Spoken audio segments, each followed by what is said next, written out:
more people. Are there, does anyone see any staff that are missing that are supposed to be presenting?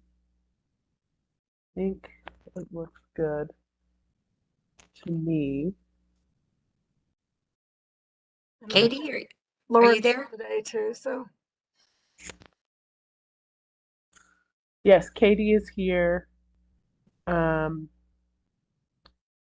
and Tristan, are you here for the, oh, and Cecilia, you're both here for the clerk's office. So Jessica's that, on. okay, yeah, Jessica's on. Looks like we have Well, everyone. wait, I don't see Trevor. Says that he's the staff person for historic preservation, but is that just Katie? Katie. Yes, it's just me today. Okay, awesome. I just wanted to confirm. Um, okay, then I think that means we have everyone. Um, so I will go ahead and call the meeting to order for the March 22nd meeting of the Public Relations, Communications, Tourism, Libraries, Boards, Commissions, and Citizen Groups Committee. Thank you all for joining us today. My name is Alison Coombs. I am the chair of this committee and the city council member representing Ward 5. We also have our Ward 3 council member, Ruben Medina, who is the vice chair, and our Ward 1 council member, Crystal Murillo, who is the other member of the committee. And of course, we have many staff and community members here to present. So thank you all for joining us. With that stated, I'm going to go ahead and call for approval of the minutes of the February 22nd meeting. Council members Medina and Murillo, do you have any changes? None. Okay. I don't have any changes either. Okay, seeing none, the minutes for the February 22nd meeting will stand approved as written. We have no consent items. Do we have any announcements of upcoming events or information that folks would like to share? Midori? You knew I was going to raise my hand. Yes. We will be opening Treasure Island at the Fox. I think, oh gosh, I'm going to get the date wrong. I think it's not this weekend, but next weekend. I know they're in rehearsals right now, so I hope that you all get your tickets and go see a very fun and adventurous musical. That's probably the biggest bit that's going on in our world. Also, the Lowry exhibit just opened at the History Museum. That opened last week. They had a little opening reception and it was awesome. There were several people there who had been stationed at the base, and one gentleman was telling me about when he was there in 1975 and how much the community has changed. So it was really fun to hear from the people who had served there. So go check that out at the History Museum if you get a chance. Thank you so much. Any other announcements? Okay. Seeing none, we will go ahead and move on to the rest of our business. Our first item is the Historic Preservation Commission Annual Report. It looks like we will have Katie Leeper as the staff person. And then we have Elizabeth Hamilton from the Historic Preservation Commission Chair. And we also have Mike Ackman present. So I will go ahead and hand it over to Katie to introduce the presentation. Katie, do you want to say a few words? Yeah, I'll just introduce real fast. It will be the members of the Historic Preservation Commission actually presenting this. I'm really just here to represent the Historic Preservation Office, but we've done some, I think, very exciting things in this past year, and we're ramping up to do a lot more. So I'm looking forward to them talking about that in this presentation. Thank you. So I'm Elizabeth Hamilton, and I'm the chair of the Historic Preservation Commission. And I'm going to start off the um, presentation, and then I'm going to pass it off to my partner in crime, Mike Ackman, who will talk about the second half, just so that you have more than one voice here. And how do we get the slides to change? Do I just say next or something like that? Yes, please. And I'll be more than happy to change it. Okay, great. Because I don't have any control, I don't think. No, it's my screen. So whenever you're ready for next slide, just next, and I'll be happy to change it. Okay, next slide. There are 3 landmarks on the cover sheet. Our membership is made up of architects, archaeologists, historians, and members of the public. This slide shows that we have 9 out of 11 positions filled. We actually just approved a new commissioner, which will be approved by City Council soon, Laura McDonald. So we have actually 10 out of 11 positions filled, or will soon. Next slide. This presentation is to remind you of our mission and purpose and to highlight some of our accomplishments in 2022 and share our goals for 2023, 2024. Next slide. Just to remind you of our mission and purpose, we are to protect, preserve Aurora's heritage through education, advocacy, and training as mandated by the Aurora Historic Preservation Commission. Here you see Delaney Farm on your right and Lowry Building 880 on your left. We identify properties that are worthy of landmarking and also cultural heritage properties, areas, and we encourage historic preservation in Aurora. Next slide.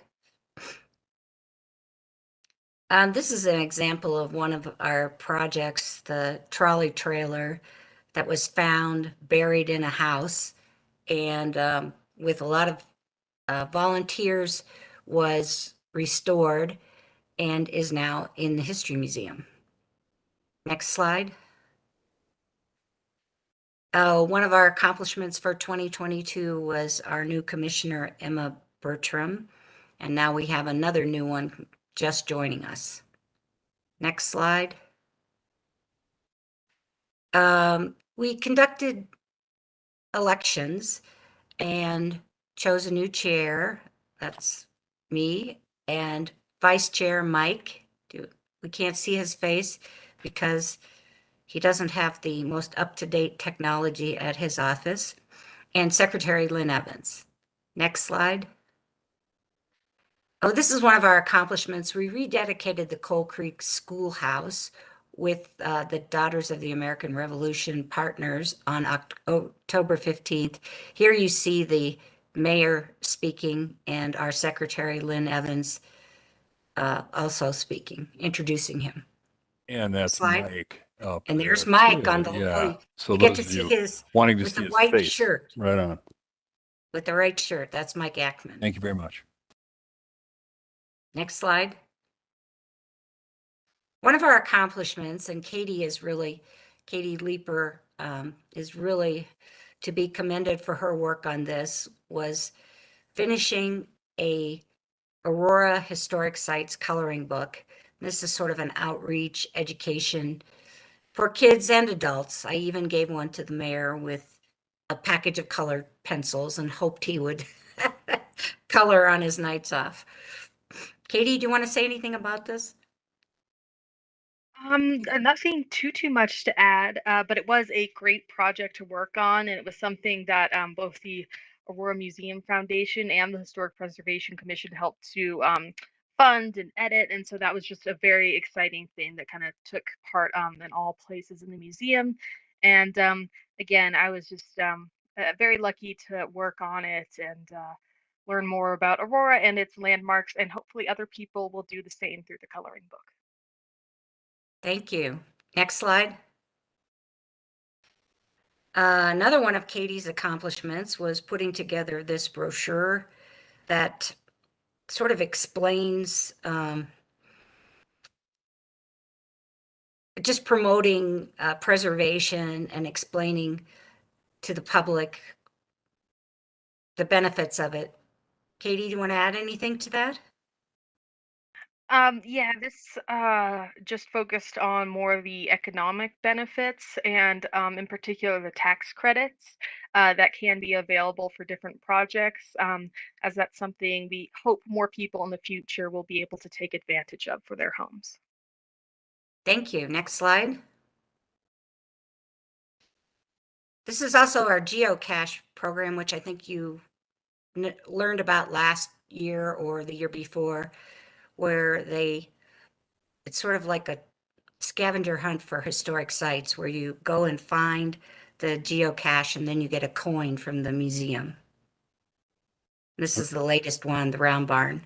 I'm telling you, this is hard too. For those of you that do this, you have to find the clues and then you have to actually go out into the historical site and find them. And they're at the Aurora Fox, the old library, the Hornbein building. They're kind of all over town. We have them at the Bicentennial Rec Center as well. So there's about 8 or 10 of them, and they're not easy to find. So we've taken our grandkids out there and tore things up looking for them. But it's a lot of fun, and it's fun going over to the museum, and it's a good draw into the museum too. And there is a whole network online of people that will help with clues and things like that without giving it away. So it's a lot of fun. Real interactive. Next slide. The HPC attended the opening of the Red Cross Memorial. Unfortunately, the Red Cross building, which was a landmark, was demolished in 2015, but in its place was built a landscape memorial to the site. Next slide. Next slide shows it better. Here you can see some of the, the bottom left slide shows the landscaping project, and then there's a lot of educational boards out there that explain kind of what the Red Cross building was and a little bit more about the site. Next slide. The HPC invited City Council person Steve Sundberg to a meeting in September, and this brochure is one of our new cultural heritage sites, Mission Viejo neighborhood. We're trying to identify cultural heritage sites and as a first step, and then a lot of them will become landmarks or other, might have a further development of designation. Next slide.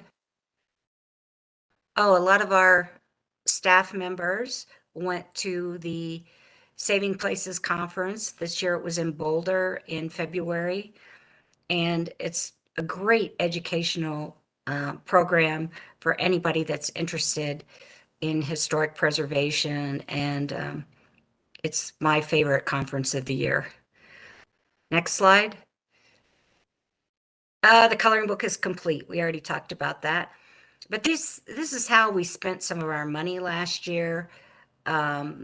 We funded supplies for collections at the Scenic Dam site. We sent some of our people to the conference. We printed coloring books to give to, some are for sale, but we give them to classrooms, kids. And we funded a dehumidifying machine that came in great use when there was a flood in the museum over the winter.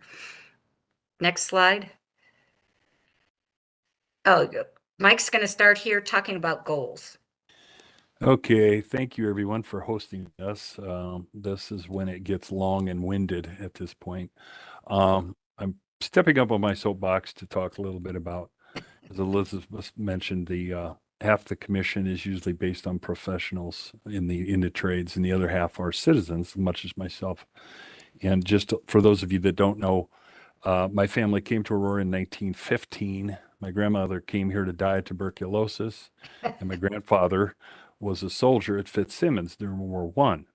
So I take great pride in the city, more so than probably anybody. And obviously, I've worked for the city for 43 years, and I've been in the commission now for about 4 or 5. I just figured it was one of those things where I was kind of a human library, if you will. And there's so much that burns down when we lose our relatives and we lose our past.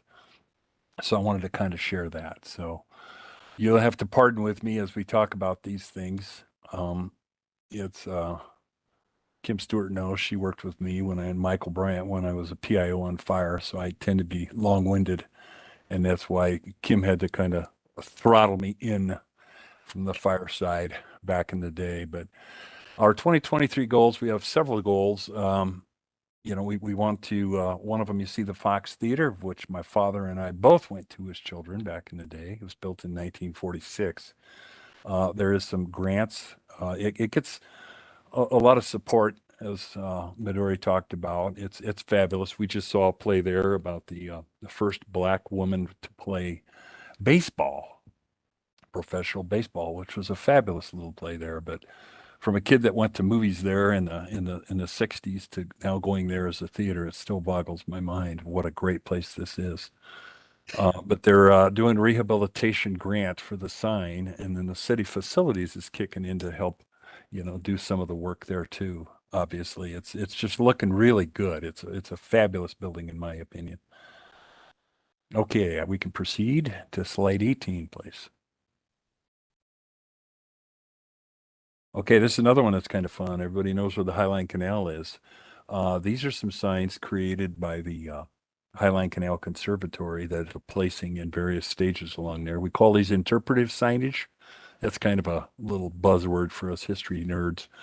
We're going to assist with the creation of the continued signage along the line, and including that we're going to possibly do a historic preservation section along there, probably near Lynn Knoll Elementary. And we had a guy that wrote a book. It was called The Thunder Tree back in the 60s, a gentleman that wrote a book about growing up in Hoffman Heights and going to Highline Canal. So we're kind of working with him and his friends and family to kind of create this legacy of our, like it says, of our agricultural heritage. So that's kind of a really fun goal that those of us that have grown up here or appreciate the Highline Canal going through Aurora. Next, please.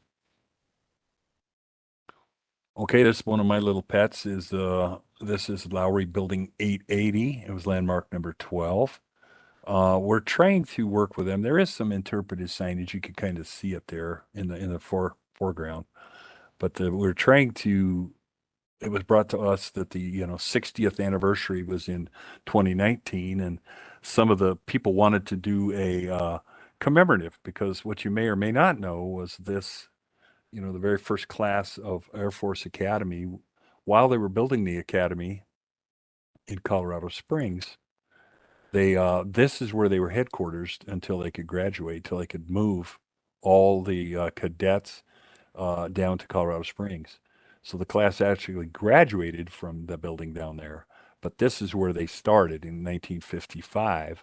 This is where they started all the academy. So this was the superintendent's headquarters of the Air Force Academy from like 55 to 57 or 58 when they moved. So we're working in conjunction with the Alumni Association to create, it's probably going to be a 65th year anniversary because a lot of those guys are they're getting like it's their greatest generation. They're getting few and far between, and some of theirs, Rick Crandall, who I went to high school with, dropping another name, is made a lot of contacts for us to work with the Air Force down at the Air Force Academy. So we're kind of doing a lot of stuff hand in hand. Next, please. This is a CNAC site that is out at, it's going to be coming April 17th, I think it is, before the council. Those pictures on the right, you see it in the plot plan. It's a section that had early ceramic period of Native American culture out there.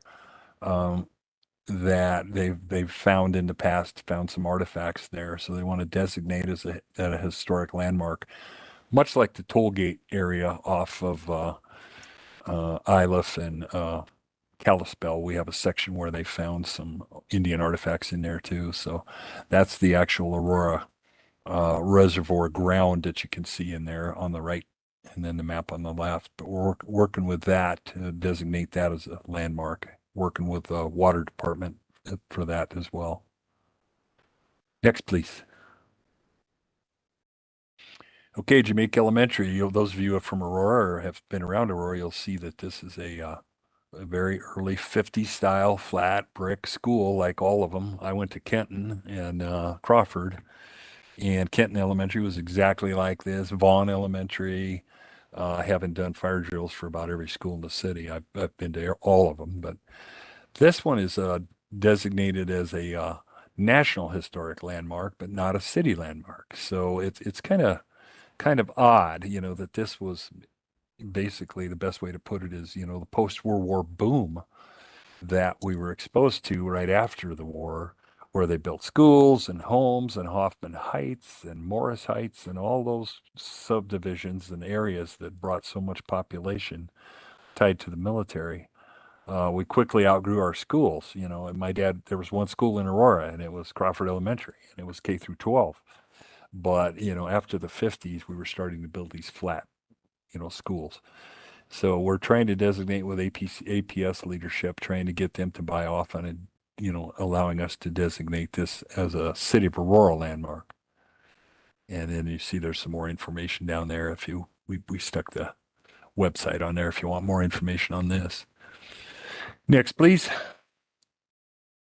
All right, this one that's near and dear to my heart, and Elizabeth's too, because we've both been trying to find a home for this. If you'll look at this is the old Fitzsimmons Golf Course, which is in a sad state now. It's bringing, a lot of business, and if they solve cancer, that's great with us. We're all happy for that. But it's basically where the golf course is now is going to be the bioscience research.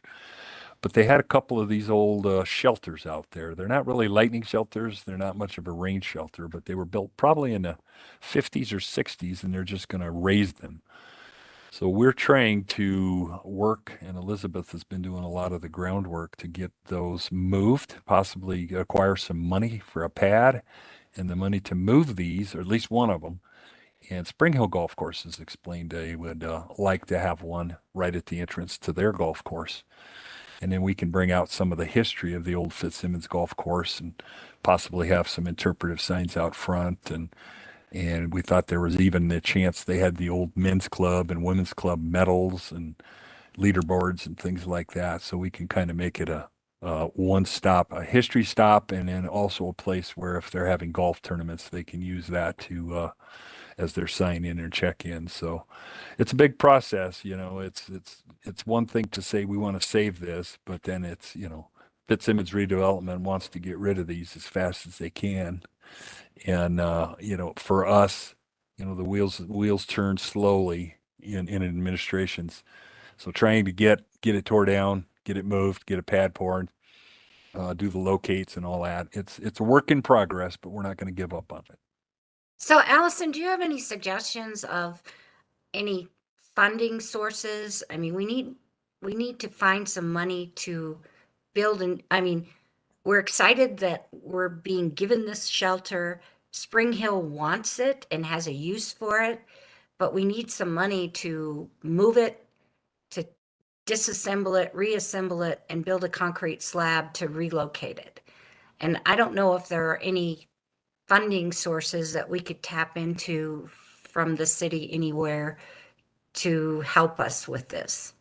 I mean, I don't know that we have specifically set aside funds for that type of thing. That was actually one of the things I was going to ask you all, was in terms of trying to preserve things before they get torn down as we're redeveloping.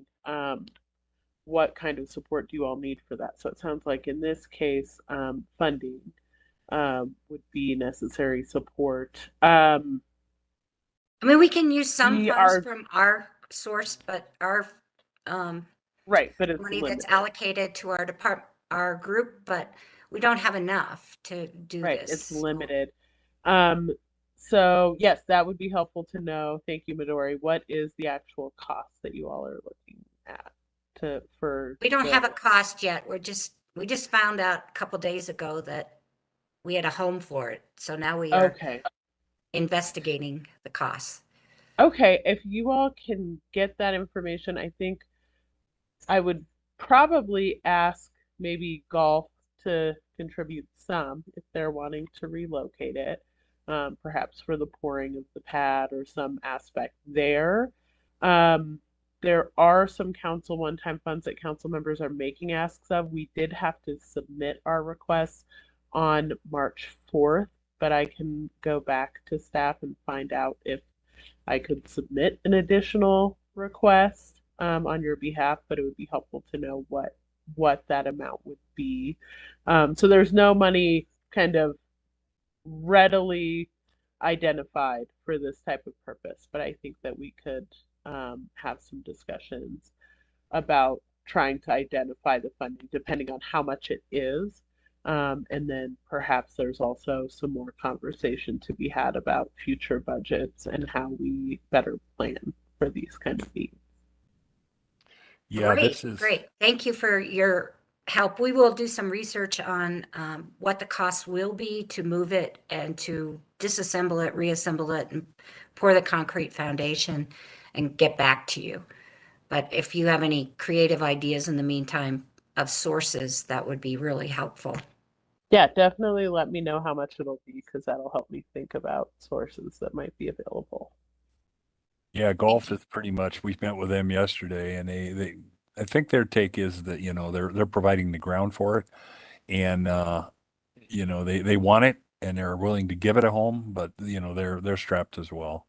So, we're going to work with pros and kind of try to see what we come up with. But yeah, any help's appreciated or any ideas, because we've never done something like this before. But it's like anything, so many of the buildings we're losing to progress and stuff. And, look at Colfax and Peoria and, we lost our motor court there and, now in the Zephyr Lounge and not that necessarily any of those things were, they were landmarks in our eyes, but to developers or even to the owners, everybody, on this commission understands, I'm sure, if you own a ramshackle old lounge and somebody comes in and says, I'm going to give you X amount of dollars, it's, history's out the window, no matter what we decide we would like to do with these buildings. If it was up to us, we'd save everything. I would have saved everything from Peoria to Potomac, all them little sleazy motels and everything. Gas stations, great. I love them, but they're all gone now. So Yeah, unfortunately, and so we can't save them. that's kind of the question that I was going to want to ask you is what can we do to kind of get ahead of those things? Not necessarily to Right. not have whatever development is taking place take Mhm. place, but to have some ability to commemorate, Yeah. to move or have pieces of places that are historically significant, those kinds of things. Like, are there process steps that you think we should be taking as a city around historic preservation within the development process? So Yeah. if you want Right. to answer that later or now, or if that just is something that I'll I, answer it now because as the older I get, the more I forget. I can't trust myself to remember that in 10 minutes. But, as you and I spoke at one point on Station 5, that was a good example and it's kind of led that whole effort of being denied the ability to uh, make, just declare. We didn't necessarily have a plan for it because it's not our building, but we wanted to protect it by, declaring it a historic landmark because it met the 50-year criteria. And what we're finding out, what we really need is outreach with council because even in talking to my council person and the mayor, they don't see anything significant. If they don't think something significant, they're not going to landmark it. But it's an education effort on our part to make sure that council understands, that if we're landmarking something, it isn't because we want to turn it into a, tourist site or something because we don't necessarily have on privately owned or city owned buildings that ability to do that. So I guess it's more of an education on our part. We want to educate. That's, so we're, you're educated. You've come and you've had us into your meetings and, into your ward meetings and allowed us to educate the public. And you have an understanding of it, but not everybody does or an appreciation of that. So it's kind of balancing progress versus history. And, here's what we do. We're not trying to get these to, create them. We're just trying to save them so that, as you saw, like Elizabeth was saying with the Red Cross building, we declared it a landmark, and the Fitzsimmons redevelopment came in and tore it down. And their peace offering, or olive branch, if you will, was to build a Red Cross shaped pavilion out back there, but the building's gone and it'll never be replaced. And we're constantly on the lookout for buildings that are in danger and or in the way of progress. And it's just this little shed, or shelter is just a little microcosm of what, on a much bigger scale when you get up to buildings or sections of Colfax or neighborhoods or, things that we, like I said, we want to save everything and realize we can't. So it's educating council, co-op with us, here's what we can do to save some of these things. And we understand, look at Stanley Marketplace. That whole shopping center now that was gone is gone, and it's all apartments now too. Virtually every day you drive through Aurora, you go, oh no, look what they're doing here. And I get it, our city's a big city now, but we're going to lose our past if we don't, work together to protect it. So that's in a long answer to a short question, I guess, is just cooperation with council. That's what we need from you, is those that haven't listened in the past to listen to us in the future and let us educate them on what we can do for them. And to briefly add on, if I may, Mm-hmm. Yeah, please.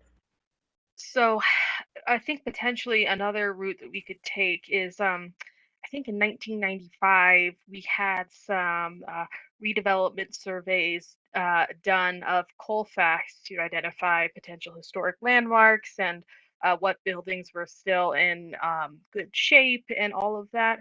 And potentially, especially when a historic preservation specialist is added to the History Museum again, um, creating that survey could help to better categorize some of the resources that we have in those rapidly changing areas, like Colfax, which will have the rapid transit line added soon.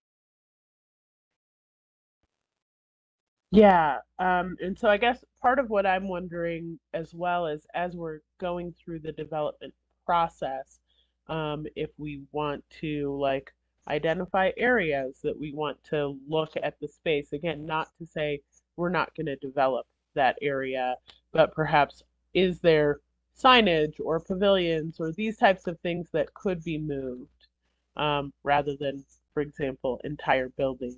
Um, that we could save kind of those type of pieces.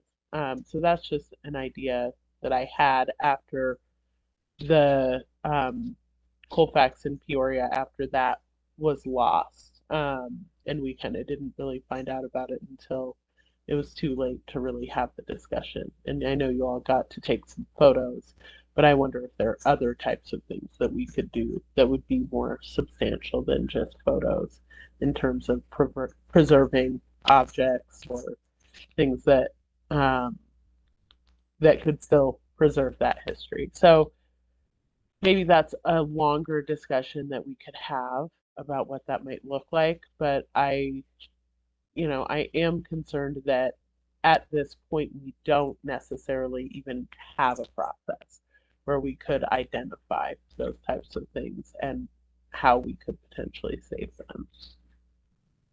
All Right. good It's points. yeah, it's gonna be, trying to get ahead of the game a little bit instead of always playing catch up, which is what's difficult at the moment. Again, it's staff and resources partially, and the HPC has been working hard in identifying resources to protect as well. But I agree that that'll be definitely something we can hopefully keep in mind and figure out in the future.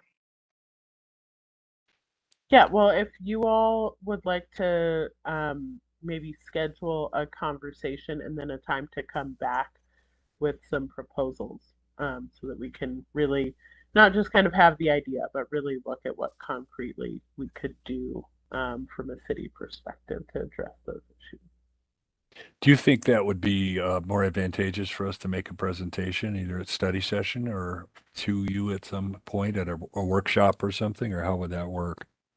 I think it would be good to kind of come up with some type of a proposal, Hmm. and then bring it maybe here and then to study session. But I definitely want to maybe sit down and have some conversations ahead of that just to identify what that proposal might look like. Perfect. All right. Thanks, y'all. Any more questions before I move on? Okay, next slide, please. All right, some of our goals, as you can see, it's increased activity with the HPC subcommittees. We have 3 subcommittees: the advocacy, which is the one that holds open houses, and we are trying to arrange things where we get more interaction with the public at rec centers and things like that. That's also going to, which we'll have a slide coming up on that, is trying to get our word and our name out at ward meetings and stuff, which we've done with Alison and her ward. And I've tried to do it in Ward 6. Come to the meetings, and it's just, you usually get, any boards and commissions at the very end of the meeting, which everybody wants to complain about, the traffic in their neighborhood or the crime and stuff. So you feel, you try to talk to them about history at the last of the meeting, and that's usually people don't want to hear about that, but it's just getting the word out, getting the name out. The designation subcommittee, of which I'm part of that, is, where we take tours 2 or 3 times a year and look at things in Aurora that we should be trying to save. And, that's where we came up with the shed here with the shelter. And, one of our most recent ones I'll talk about is Colorado Freedom Memorial. We designated that as a cultural landmark.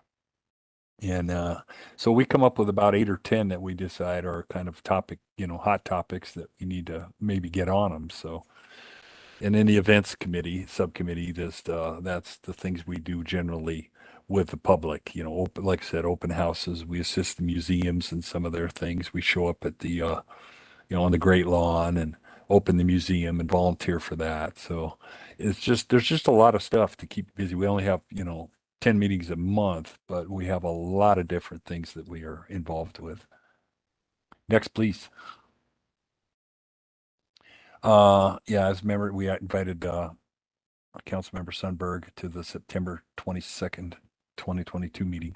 And, we're going to have an open invitation to all council members to come to our meetings, but then also, we're talking about, how do we do that outreach?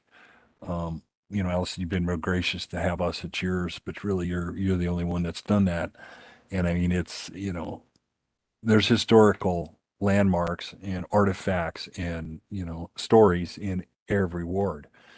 And we're happy to come to your meetings, as, not just at the end, hey, you got anything to add? It's, if you want us to make presentations, we're all for that. We'll have our crews there and handouts, and we'll tell you what we do and what we need from the public and what we'd like, and we tie it in with the museum too. I go with my museum swag, I have my goodies and talk about the plays that are there and, what's showing in the museum, and like the Lowry exhibit. We just had the Fitzsimmons exhibit, which, they were awesome. But it's kind of one of those things, that's our main number one goal, other than the line item things, are to get education and discussion, as you mentioned, kind of tying that hand in hand together. So we're all on the same page.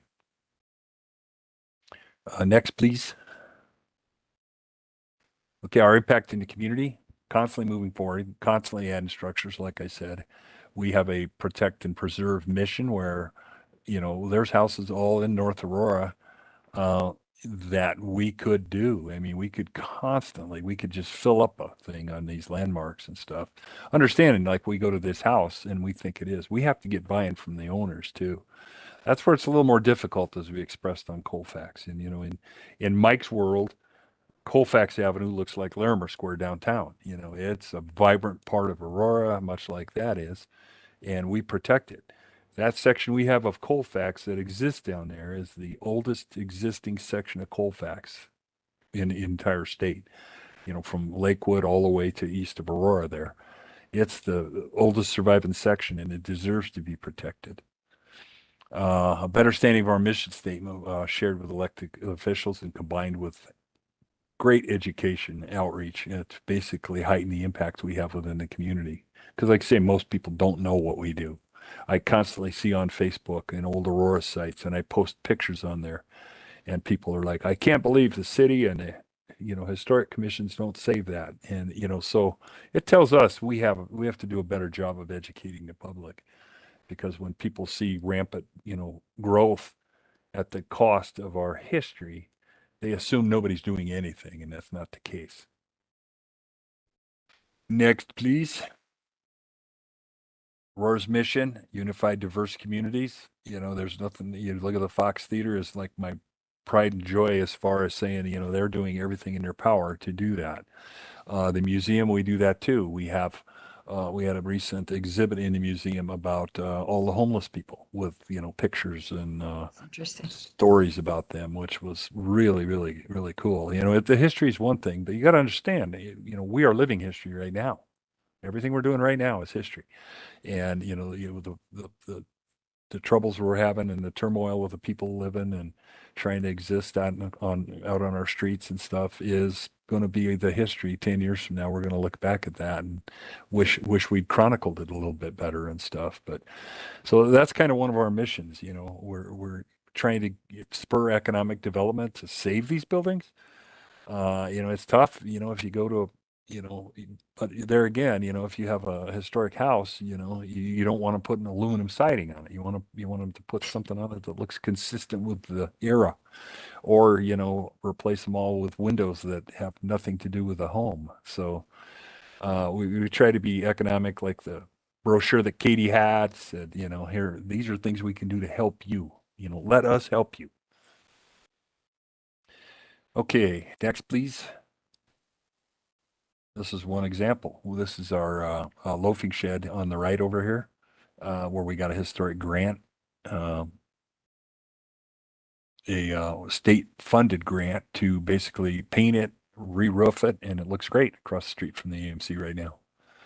Aurora is an innovative leader in the nation. We deliver quality parks. There's nobody better as far as parks, water, open space, cultural education, community activities for our citizens. Everybody from children to our active adults. It's this really is quite a fun place to live, at least for me, for the last 60 years. But okay, next, please. Aurora's goals to assure a safe community for people. Obviously, with 38 years with the fire department, I understand that the city makes a real commitment to the police and fire department in this city.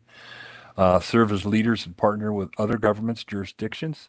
We've opened negotiations right now with Lakewood Historic Preservation Society to basically talk about all this new rapid transit that's going to be going up and down Colfax. It's going to go from the west to the east, much like Albuquerque did with their Albuquerque rapid transit. It pretty much went right through the center of their historic district. So, we're starting to think about those things and how they're going to impact us. We create a superior quality of life for residents, making the city a desirable place to live and visit. We want Aurora to be a great place to locate, expand, operate businesses, provide for growth and development. This is Colfax in Dallas here, Colfax in Dayton. My grandparents live one block north of here on Date Street. So right about this time, they built their house in 1921. Wow. Next, please. This is a cool house. This is one of my favorites. This is where I grew up. I grew up 22nd Fulton up Ward 1. This is in Ward 1, and it's just beautiful little house. It's our Italian villa. It was a restaurant back in the day, too. They had it as a restaurant. It's been a home. What we need opportunities to enhance our awareness in the community. We need to share and redistribute social media posts. We're going to try to get more active in that, become involved in some of the old Aurora sites and things like that.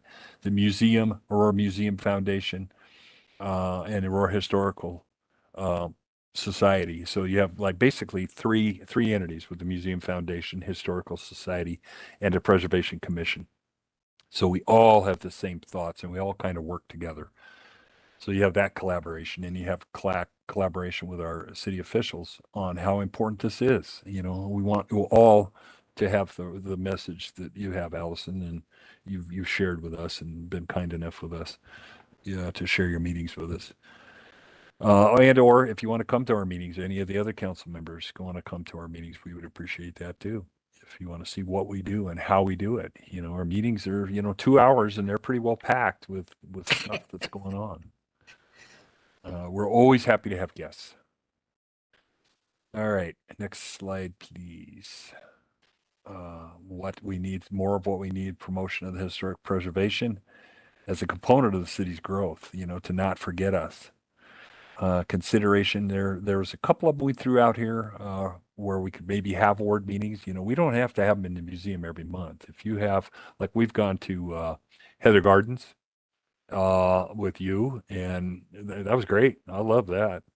But we'll do it, or we'll have our meetings. We'll either go to your meetings and do it, or we'll have our meetings someplace in your ward and publicize them, like the Bicentennial Arts Center there is a good example. We could have it there at night, and these are places that people see and know and go to.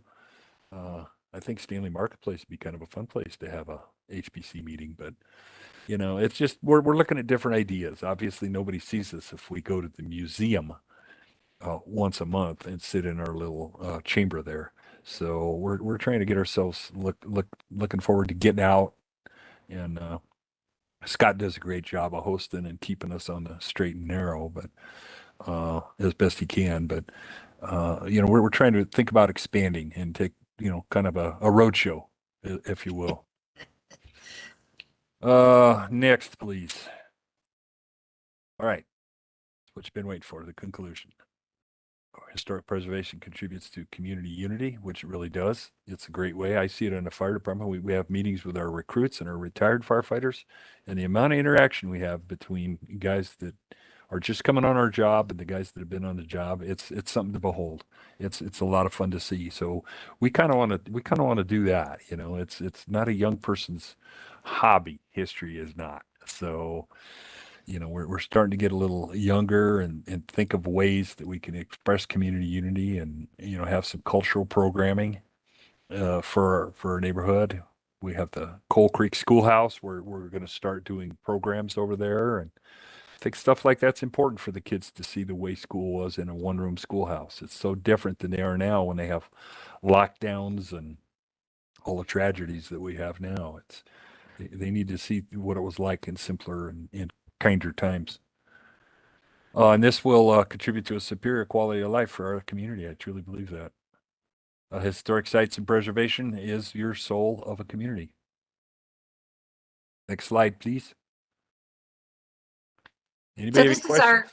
our conclusion, and I wanted to mention that Katie Leeper, who's been with us for a while, is leaving the city of Aurora and going to Wyoming. We want to congratulate her, but we also want to bring up that I really think that the city doesn't pay our preservation people enough that work for the city, and it's important for us to pay them more so that we attract and keep good employees like Katie and Drake that we lost last year. So we want to wish Katie good luck working for Wyoming, but we will miss her because she's done just a bang up job in the last year. Oh, well, thank you so much, Elizabeth. You're so sweet, and I'm going to miss you all very much. I'm still not talking to you. Oh, no. No, Elizabeth hit it right on the head. Just to, I would like to congratulate you as well. And unfortunately, as you see it in fire and police. A lot of times people will move on to other departments or other cities or other, it's a half-time position, and you'd love to be able to keep everybody. We want to keep everybody, but it's you don't want to our commission and our museum staff. And I know Madari, you're fighting the fight out there. I know that. And we appreciate you. But it's you do what you do, and when full-time jobs come up, our part-time people have to take those. But we're creating quite a great training ground. I have to say, we've lost three people since I've been there, and they're all super talented people. But that might be something else we need from the city is just an embellishment of our staff. Any other questions? Anybody have anything or for us or complaints? Well, Elizabeth thank you will guys take the so complaints. much for your presentation. I'll go ahead and let Councilmember Medina go first. Yeah, thank you for the presentation, and thank you, Mike, for your passion. I can sense that in the presentation, so I appreciate that, and also your past service as a fireman. I kind of follow your same path, but I know that. I'm more than happy to have you at our council meetings, and if you want to have one at Bicentennial Park or any of those, I'm open for that as well. So Sweet. maybe we can sit down and have a discussion about that, what that looks like going forward, and I can certainly accommodate that. I'm very much historian as well in my hometown, and so I'm very involved in history throughout my life, and so and also for your meetings, let me know when those are, and I'd be happy to attend those as well. Perfect. Thank you. Thank you. Thank you very much. Thank you, Councilmember Medina. Councilmember Murillo. Yeah, I would just echo those same comments, especially, representing the older original part of Aurora. I think that would be a fun, um, you know, way to switch up our town halls. If we were to, have it at the Mhm. Fox Theater, for example, I think there's a lot of really cool spaces that we could utilize. And happy to have you all join. And I was gonna say I probably should have stopped you earlier when you were talking about the geocaching.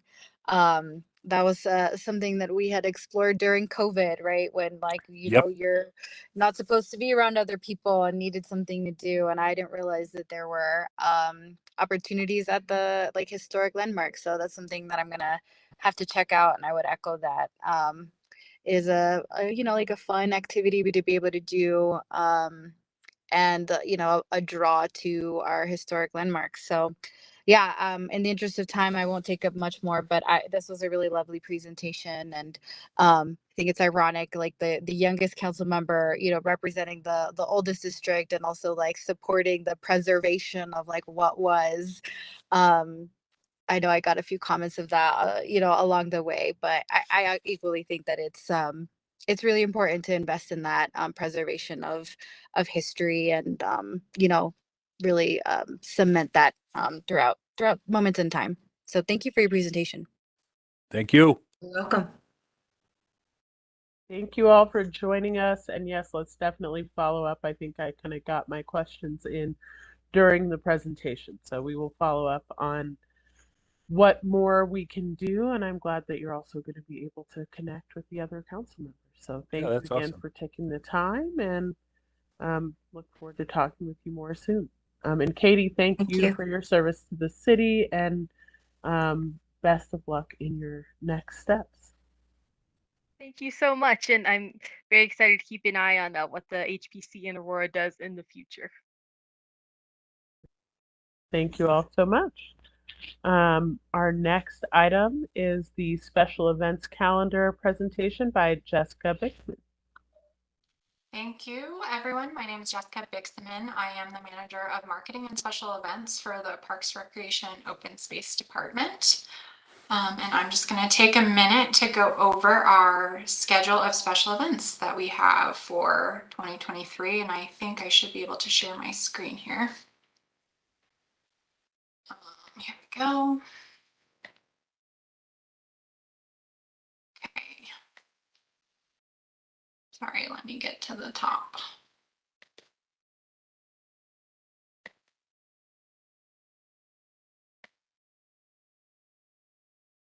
All right. So I like to start off always by just kind of reviewing what our goals are with our special events and the things that we think are important to keep in mind when we start planning for the year, not only the events, but also the programming that we decide to have within our events. So we are always thinking about creating a superior quality of life for our residents, highlighting and providing quality parks, recreation, open space, cultural, educational, and community activities for everybody. We are always trying to ensure that a full diversity of community members can participate, and we want to appeal to a wide range of interests and create a positive impact and a sense of community. We also are always looking to provide free or low cost entertainment attractions and activities, build upon partnerships with our local businesses and organizations, recognize, appreciate, and celebrate our community. And sometimes our events are in response to a challenge or a new opportunity. And then, of course, just community awareness, highlighting pros and all of our other citywide programs, services, facilities, etc. And then lastly, we're always looking to incorporate community feedback and input into our events. Which leads us to this slide. So at all of our events, we always do surveys as a part of our event. And we use this feedback that we get from these surveys just to support some of the decisions that we make moving forward. I won't read through all of these, but these are just some great feedback comments that we got last year, things that people wanted to see or continue to see and really enjoyed. So like to throw those in there. And these, based on the question that we asked in one of our survey, what types of events would you like to see in the future? These were some of the top answers we got. More community events for diverse populations, family-friendly events, additional fire pit nights, which I'll get to next, and then more events that are held in neighborhoods and around the city. So this slide, we have recently been doing a pros master plan study, and a part of the community outreach within that was to talk about programming and events specifically.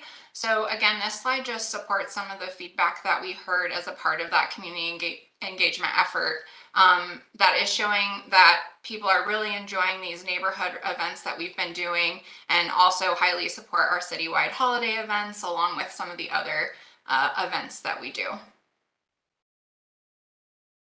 This is, again, some community feedback that we received from our master plan sessions that were held as open houses last year, and basically just supporting that same idea. People are really liking our movies in the parks that we've been doing the last few years. Our park pop-up events are hugely supported, along with some of the signature events that we've done for years, such as the 4th of July Spectacular, the holiday tree lighting, Global Fest, etc. So S'mores on the Shore, this leads us into our calendar for the year. And this event we've been doing for a few years now and has continued to be one of our most popular. We started doing it just in the fall, but we continue to receive feedback from the community that they want more of these events. They sell out usually the day that we open registration. And so this year we're going to add more opportunities and do a spring session in addition to fall. So these will actually start next month on April 14th, 21st, 28th, and then we'll continue with our fall session as well, and do 2 different ones this year. Then our park lights and movie nights. This again is another one that we started kind of during COVID that became hugely popular and continues to get more attendance each time we do it. So we're going to change this year, because the way we had been doing it in the past, we were doing it in the fall. And we were using, as you can see in this photo, a big LED screen that was inflatable. It was great, but one of the downfalls with it was that it had to be almost completely dark to be able to see the movie. So some of the feedback we were hearing from people was they loved it, but was maybe a little too late for their family to attend, or the movie started later than they would have liked. And so what we thought about doing this year was we're going to, instead of doing them in September when the weather can also be a little questionable, we're going to move them to June, so we can have the movies when school's out. That was another issue that we ran into. And we're going to use a different type screen. So we're going to be using an LED screen this year, so it does not have to be dark for the movies to play. And we think that by doing this, we're going to see an increased attendance, even more so than we have in the past. And then in May, Colorado Remembers. This year is the 10th anniversary of the Colorado Freedom Memorial. This event we do in partnership with the Colorado Freedom Memorial Foundation. We start with the pancake breakfast in the morning, which is free. And then we have a bunch of static displays and different opportunities to tour the memorial after the ceremony, the formal ceremony. And invitations for this event should be going out next month. 4th of July spectaculars. So we will continue to have fireworks on the Great Lawn. Tuesday, July 4th is on Tuesday this year. This event, we always have a stage with music, fireworks, of course, food trucks and different vendors. And just to highlight, this event was nominated, or the 2022 event was nominated for the Best of Mile High last year. So that's exciting. Global Fest, Saturday, August 19th on the Great Lawn. Again, this is an event that's in its 9th year and continues to grow every year. Some of the favorites that we'll bring back are the Parade of Nations, the cultural fashion show that we do. We do 2 different stages, and we'll continue to have community performances on both stages throughout the day. Fall into fun. Last year was our first year doing this event. We had never done a fall festival style event on the Great Lawn before, so we did it last year. It was hugely popular and successful. It was free to come, and all of the activities were free. We had a large pumpkin patch. We had different crafts for the kids, lots of different entertainment, petting farm, inflatables, all kinds of different games. And so we got really lucky with the weather, and we're planning on doing that again. So Saturday, October 14th on the Great Lawn. Veteran Salute. So Veteran Salute, every year we do an annual luncheon, and we have a vendor fair at the beginning, and then we do a formal ceremony with a lunch, and then afterwards kind of a social vendor fair after the event as well. Last year we changed venues, and we had this at the Hyatt. It was our first time doing that. We'd previously been at Wings Over the Rockies. So the feedback that we got from hosting at the Hyatt was phenomenal. Everybody was really happy with the venue. We really enjoyed it there. So we're working on the location for this year. It's not confirmed yet, but it worked out so well for us last year that we're hoping to do something similar again. And then holiday tree lighting, December 5th on the Great Lawn. Again, this continues to be one of the community favorites, where we flip the lights on all the trees outside on the AMC Great Lawn, and then we bring Santa in on the fire truck, and the kids have an opportunity to take their photo with Santa, do different crafts. We hand out lots of hot chocolate that night, and also some other goodies as well. So that really wraps up our schedule. We go from April through December with something every month. And so this is just the calendar at a glance. Is there any questions? No questions, but thank you for adding in more of those community events. I know that has been really popular, and it's nice for folks just throughout the city to have those opportunities to connect. So thank you for that. And then I will pass it over to my colleagues for any questions or comments. Councilmember Medina? Thank you, Jessica, for the presentation. I just have one question. Considering that Global Fest will be 10th anniversary next year, is it possible? I know that, in past years, Gold Fest was 3 days. It was actually Friday, Saturday, and Sunday. And I know it's probably cost, but is there an opportunity to maybe expand it another day? Because I've heard feedback from constituents that they would like to see more and different activities as well, just so that people can make it. Maybe they can't make it that particular day, but could make it the second night. And I think it would just bring an opportunity for more people to enjoy it. Yeah, we're always looking at opportunities to make our events better and have, as many people attend as possible. We have, we'll start soon here, committee meetings. We have a Global Fest planning committee. And so I'm happy to take that suggestion forward to the committee for consideration for the future. Thank you. Councilmember Coombs. Yes, Councilmember Murillo. Thank you. And thanks for the presentation. I don't know if I'm the only one that feels this way, but I really love our tree lighting ceremony.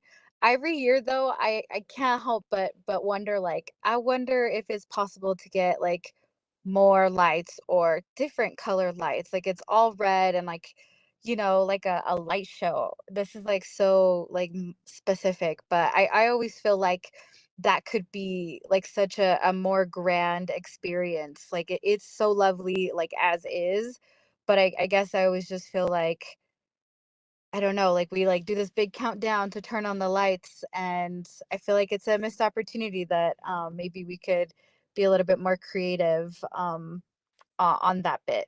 But that's only just because I like it so much. Yeah, well, thank you. I'm glad that you enjoy it. It's one of my favorites as well. Um, I don't know the specifics on the lights themselves or kind of the history around the lights that go on the trees. I think maybe Brooke might have a little bit better explanation or more insight onto how those get put up by our operations and maintenance crews do that piece. So. Councilmember Murillo, I'll have to talk with the staff. I think there's always been a very limited amount of money at that point in the year that we're allowed to spend on, that we've been historically allowed to spend on the event. And so they just continue to do what they know. But I'll talk to them about what are the other opportunities and what the additional costs might be, and is that something we can absorb in the budget. But I'll talk to them and see what ideas they come up with. They are very creative. The operations and maintenance folks are extraordinarily creative, so just let me have an opportunity to speak with them, and we'll get back to you. Yeah, let me know the cost, if that can be an ask that we forward to council, if it's not too much. I think it would be worth it, right? That's something, a tradition that we all enjoy. And I mean, I'm thinking Winter Wonderland over here. Not just, not just a light show, light ceremony. So yeah, please feel free to temper that vision, but I'd love to hear more for sure. Thank you, Brooke. You're welcome. Thank you, Councilmember Murillo. And actually, I have some ideas about other partners that might be interested in that. So let's touch base as well on things we could do to kind of liven it up even more. But yes, it is a wonderful event. I'll reach out. Thank you. Okay. Thank you. And thank you, Jessica, for the presentation. All right, and next we have the 2023 marketing update. So Kim, I will let you go ahead and introduce the presentation. Super, thank you very much. Thanks for the time. We'll be very mindful since we're running behind, but if council members do have a few extra minutes, we've got some important information we'd like to convey today. So marketing campaign, thank you for entertaining us each year. I did want to talk real quickly about, you can go to the next slide, Ines, why we do marketing in the city. Because earned media, PR, does not get our whole story out there. We've learned that a very difficult way. We've worked with media. We continue to do that, but it's really critical that we tell our own story. Next slide again. And there you go. So department, you know, our department and the 5 divisions that we have. I did want to make comment. Kate Green is our senior marketing strategist. She's the only marketing staff person we have for the department, in the department for the entire city. So keeping in mind one person doing all this work, thought it was important to point that out. Next slide. But we started a marketing program years ago. After some studies, we know that the more often and through our research people come to Aurora, the more positive they feel about it. That folks living in the metropolitan area and in Aurora itself are our best advocates.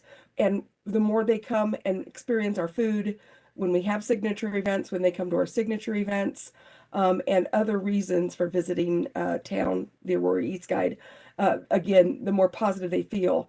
And what we're trying to do is have people be more aware of all the happenings in Aurora, tell our own story, and expose people to the great things that we have in our community and the great people here. So those are some of our highlighting goals.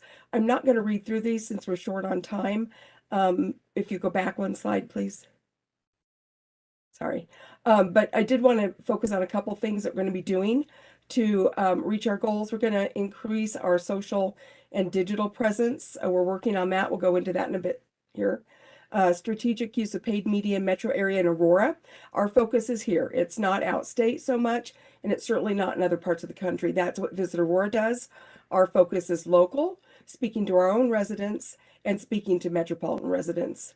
And that's what defines our target audiences. Okay, next slide, please. A couple things I want to mention under the leverage and opportunities and efficiencies. So we partner wherever we can to cost share to really extend city dollars. And you'll see some examples of that here in a little bit. We also use a media buyer who has a great relationships and has provided us lots of great discounted opportunities. I'll mention very quickly one example, light rail out of home.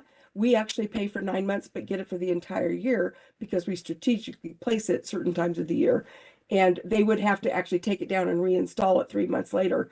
Typically, we're able to keep that advertising up all year because of it, and that brings our costs way down. We also use city employees in all of our creative work and a few community members. So if you know people who really come through in photography or other video imaging, please let us know about them. We'd love to include them. But that's done on purpose to be authentic, to really capture our community and our employees. And we think it's worked extremely well for our paid media thus far. And then we also coordinate city advertising. One example, a few years ago, we were doing 5 or 6 different department ads in publications, and instead we've come together for a spread. So we get 2.5 pages for the same price or less than we're paying for little small individual ads.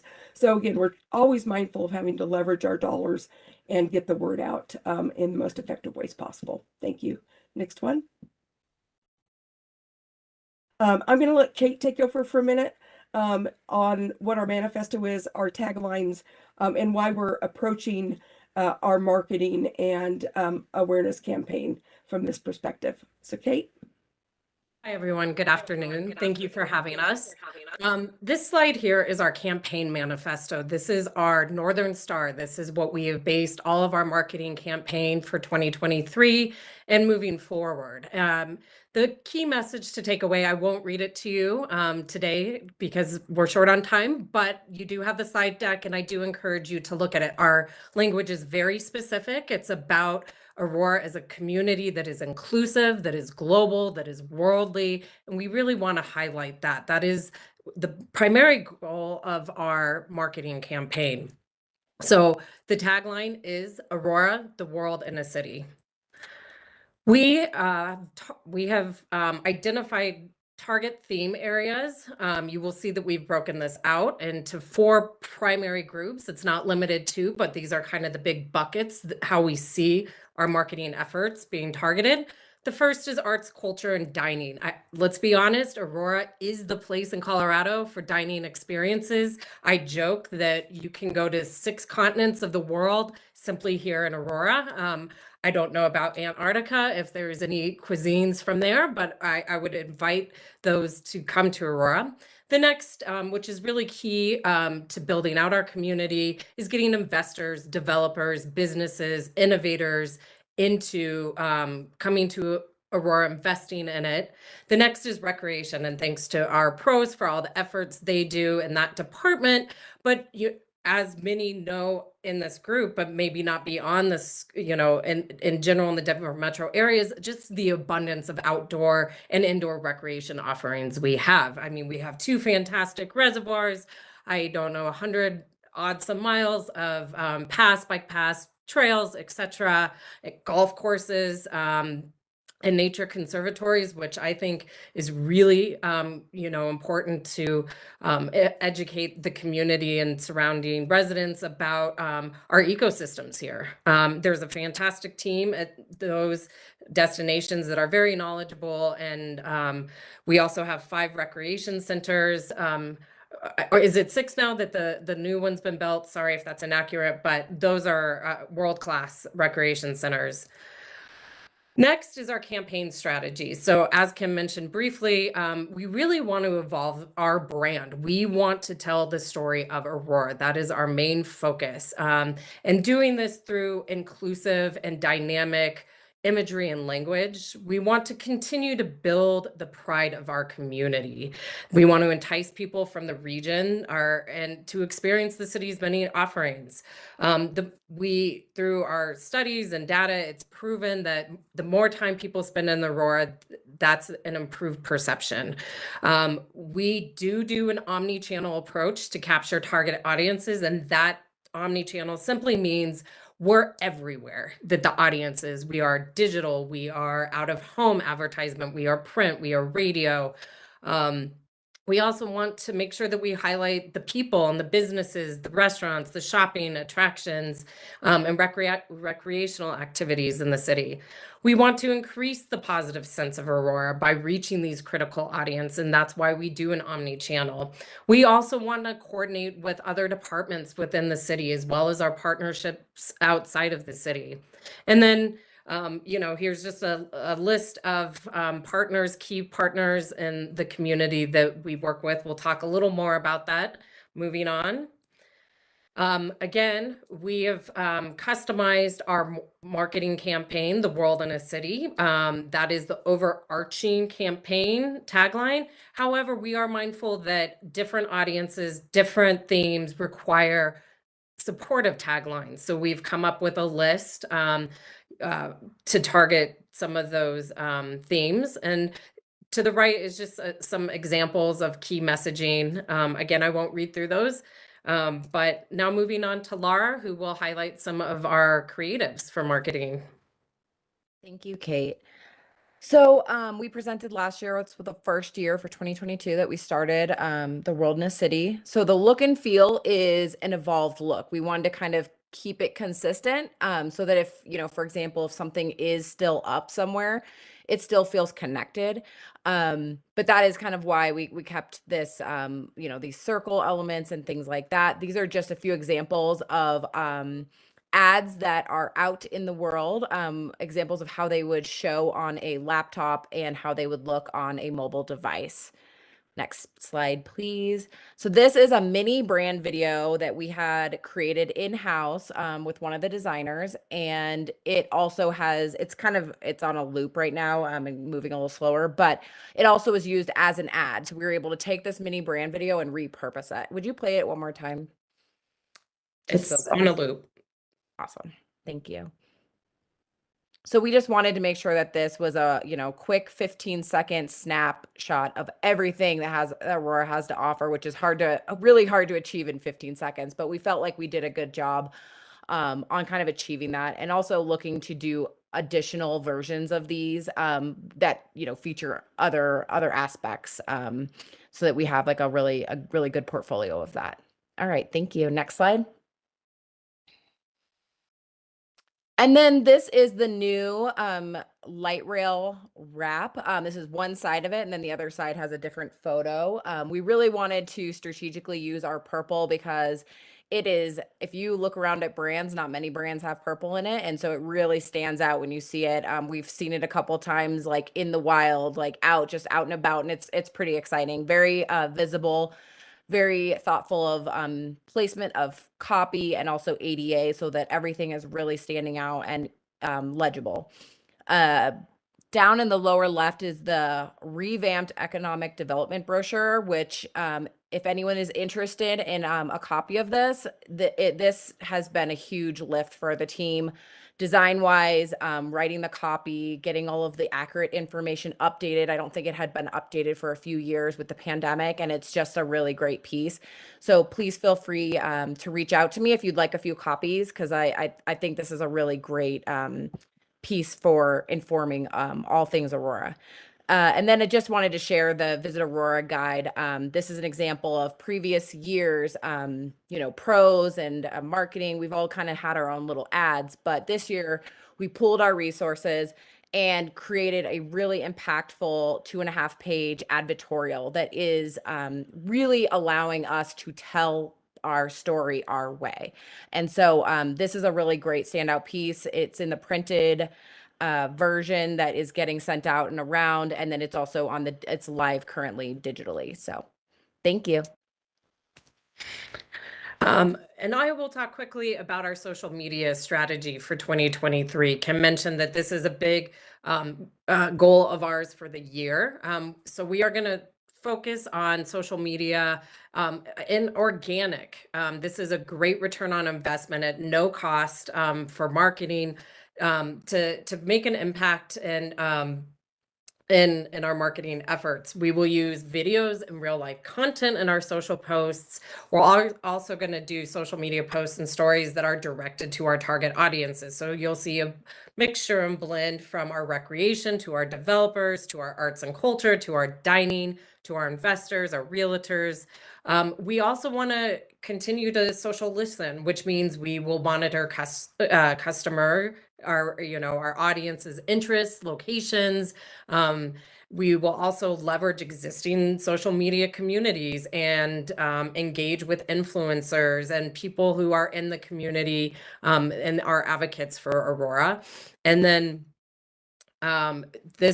we'll just continue to monitor, see what is playing well, and make sure that our awareness or our engagement is generating the awareness and user experience that we strive to have. In terms of paid media strategies, as I mentioned earlier, we are doing an omni-channel approach. We are also customizing all of the content for the targeted audiences. We are doing multilingual marketing this year, not only in Spanish periodicals, but a couple Korean, Chinese, that are within the community of Aurora. And we are also going to leverage any data that we have on paid media, particularly our digital, to see what engagement is. And that really helps us identify if we are hitting our target audiences, the return on investment, as well as website activity, etc. Here is our timeline for paid media. This is all our digital media. You will see that we have identified strategic months to push initiatives such as, like Jessica just presented, signature events that the city has, like Global Fest. We also promote our Aurora Eats digitally. We align it with summer events or holiday events. You will see here our out of home, as Kim mentioned. The light rail wrap, this is paid, what we have paid for, but we in fact get a year long. So that's not a true representation. We do have bus benches and shelters that we advertise in. And then radio, we're going to be on NPR and Intravision Spanish radio this year. And then print, again, we are very strategic on where we place ads in our print.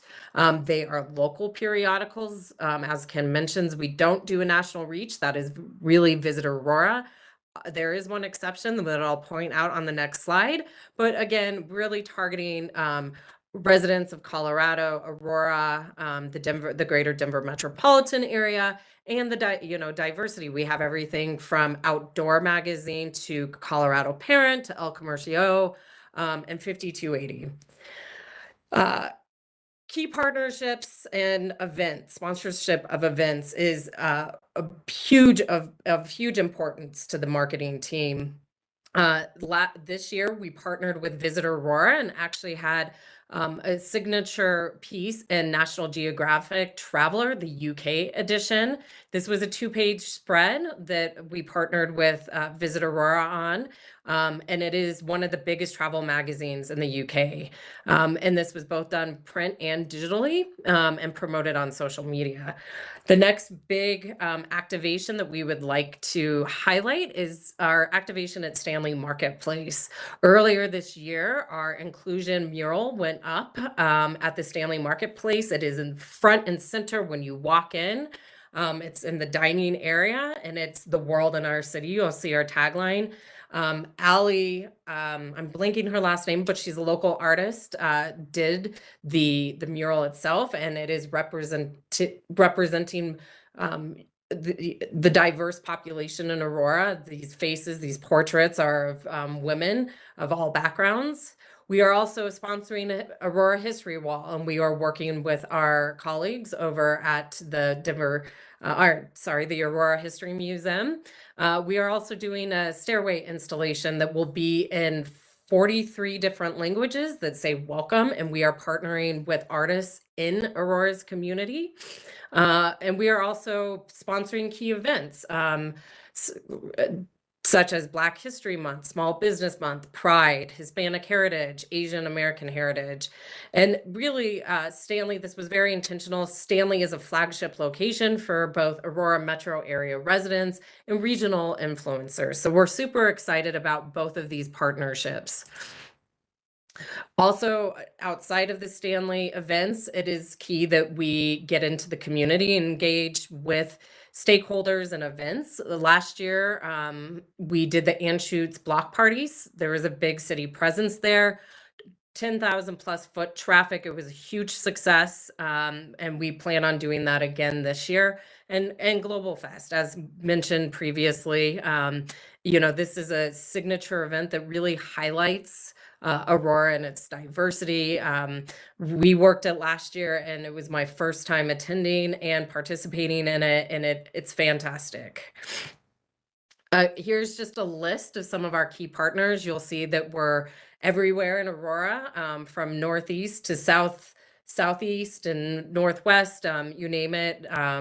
So there's that. And then a recap of last year's marketing efforts. So between all our omni channels, we had over 118 million impressions. That's quite big. Our biggest generator of impressions was the light rail out of home. So that's always a key investment for us. I won't go into all the others, but it was a very successful campaign of 2022. And then Kim, I'll pass it to you to talk about realtors. And I apologize for the pace, but we just want to honor your time. We can revisit this individually as you all would like at any time. But realtors, they have been a very significant audience for us from the beginning.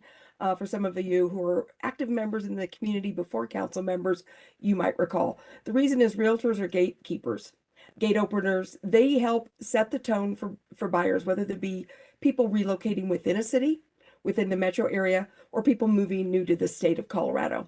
And we really need them to say, Aurora, that's where you want to be. We'd heard pretty, frank comments in the past. So we've spent a lot of time investing and working with our realtor associations. They do help set the tone, as I said, and getting to know them, talking to them about issues of concern, putting together an online realtors kit, if you will, right on our website, which we try to keep fresh. It gives all the accolades. It has background information on who Aurora really is. It helps them sell Aurora, gives them that toolkit digitally to do so. And then Kate, Laura, and I have all visited with realtors. Jason Batchelor's been terrific at speaking for a couple of years now to a very large group of commercial developers and financiers about development opportunities and the redevelopment and the new development in our community, and letting them know why Aurora is such a great location. It's an eye-opener for everybody in that audience. We get a lot of feedback. So we spend a lot of time one-on-one, and realtors will continue to be a top audience for us, along with Metro and Aurora residents and businesses and influencers in the region. The more we can get folks talking about Aurora, the real Aurora, the better it is for us as a community. We cannot counteract those negative media headlines. Job of media is not to say when government's doing it well, but instead to call out the problem. So it's our job, and that's the sole purpose of our marketing work, is to help counterbalance that. So wanted to point that out.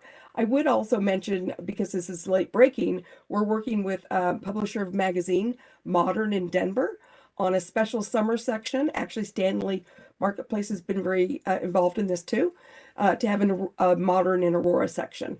The History Museum gave some great data. We pulled it all together. The publisher grew up in Mission Viejo in Aurora, Colorado. So very familiar with us. It's a very high-end publication, reaches architects, design folks, and people with a keen interest in design. And we're excited to be partnering on that project as well. Next slide. Just a quick snapshot of public relation efforts. Everything we do in the communications department intersects. It's coordinated. Everybody works with each other. We want to make sure we're reinforcing the voice, the look, the feel, and we're very mindful of ADA compliance, and we're headed into that direction with every piece of material collateral that is being produced out of Laura's team. So, next one. All right, Laura? so going to talk a little bit very quickly about Aurora Eats. As you all know, we relaunched it after it had been not updated for a few years during the pandemic, and it relaunched it as the Aurora Eats Guide instead of Yum.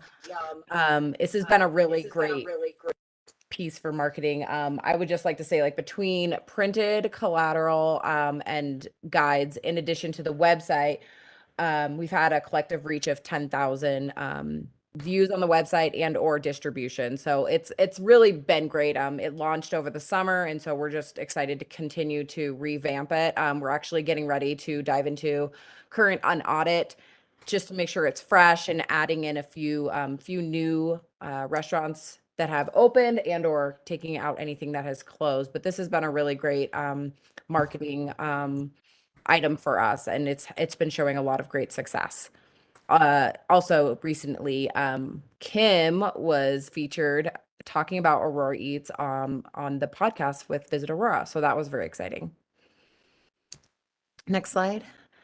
Great. And so this one, I'm just gonna real briefly, this was the refresh of our Marketing Go Aurora website, which is where we are directing a good amount of our traffic when we are doing ads, digital, bus, anything that's coming up from out of home. And so I would just say that the traffic has increased since we updated it, in addition to I think a really strong effort for the 2022 campaign and anything that we've been putting out in market. All right, I think that is it. We tried to get through it and make up time. Thank you all so much, and I apologize for the rushed time. No I hadn't worries. realized how slow we were going at the beginning, so I apologize for that. But I really appreciate the presentation and the work you all are doing. I will say that 118 million impressions is a huge number, and it also on some level doesn't surprise me, because I feel like everywhere I go and look, and maybe I'm biased because I'm thinking about Aurora, but I see the Aurora World in a City really everywhere that I go, including when I'm visiting Denver or working in Denver. So great job, and thank you so much for that. I did have a question about the influencer piece.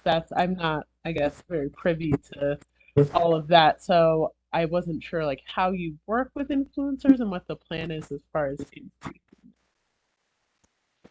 Sure, I'll jump in here. And thank you, Councilman Coombs, for the praise there. We're doing our job if you're seeing us around town. So thank you. Influencers, particularly on social media, can have a huge impact. They have a wider audience. So we are meeting with them in the community. We're identifying them on social media. We do have to take caution, though. We don't want to show favoritism, and we want to make sure that these influencers are vetted and, in line with our messaging and mindful of DEI and all of that. So we're ramping that up. So, I've had several offsite meetings with people that are influencers, both in the dining, arts, and working with our partners like Colfax Canvas, for example. Aaron Vega over at the People's Building, he's really dialed in. Forging these relationships with local artists. I mean, those are the kind of things, as well as like real estate. So we're really being mindful and very strategic about who we approach. So this is an evolution. Last year we were really dialing in our marketing campaign, look, feel, and this year we're launching more into the social media because that's been a priority of Laura and I's and Kim's since we came on board. We know how important that is, but we just want to make sure and be mindful that the messaging is in line with our campaign and the priorities of the city. And I should mention that when we first set out to design our campaign, we did that in line with the DEI strategic plan as well. So we're in constant communication with that team over there. So more to come. I'd like to add a couple points. The mural that was done at Stanley Marketplace, there was a big kind of a bullseye on there. That has just been installed. It's a beautiful plaque of Braille that explains what the mural is in Braille. So Laura, who did a lot of work on signage and is very knowledgeable about this, all of that. So everybody's really working in tandem to be as innovative and effective as we can be. So we love those added touches that are really genuine and authentic to Aurora. So that's one. I also wanted to mention another influencer group.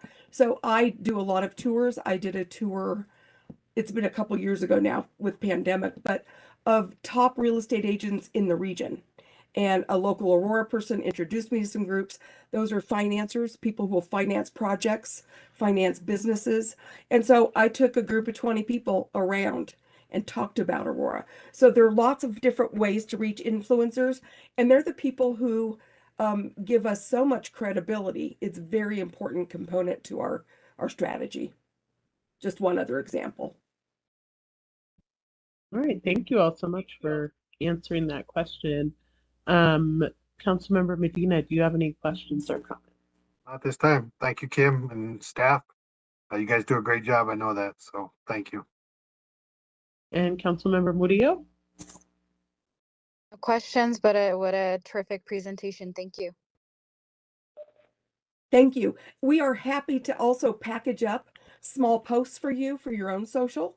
It's something we try to do in the Aurora Communications Report that you get each day.